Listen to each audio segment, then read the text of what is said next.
It was Wednesday morning నేను ఉగ్గాని చేసినాను అన్నమాట బ్రేక్ఫాస్ట్కి, ఫాలోడ్ బై లంచ్కి గోంగూర పప్పు అండ్ బీట్రూట్ ఫ్రై అన్నమాట. టేస్ట్ అయితే బాగుంది.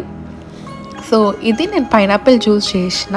మా హస్బెండ్ అసలు డ్రింకింగే అలవాట్లేదు, అట్లాంటిది ఆయనకి నేను బీర్ తాగుతున్నా చూడు అని అంటే ప్రాంక్ చేసిన. హీ వాజ్ లైక్, ఏం పిచ్చి లేచిందా నీకు, ఏం మాట్లాడుతున్నావు అది ఇది అని హీ వాజ్ స్కోల్డింగ్ అనమాట. దాని తర్వాత నేను డిఐవైస్ చేస్తానని చెప్పిన కదా, ఇట్లా అపార్ట్మెంట్లో మన ఫ్లాట్కి ఇట్లా పెట్టుకోవచ్చు అనమాట. 103 ఇస్ ఫ్లాట్ నెంబర్ అండ్ ఇంటి పేరు అనమాట. సో ఎలా ఉందో మీరు కామెంట్ సెక్షన్లో కామెంట్ చేయండి. అండ్ ఇంకా కొంచెం మనం వేరే డిఐవైస్ చేద్దాం అనుకుంటున్నాను.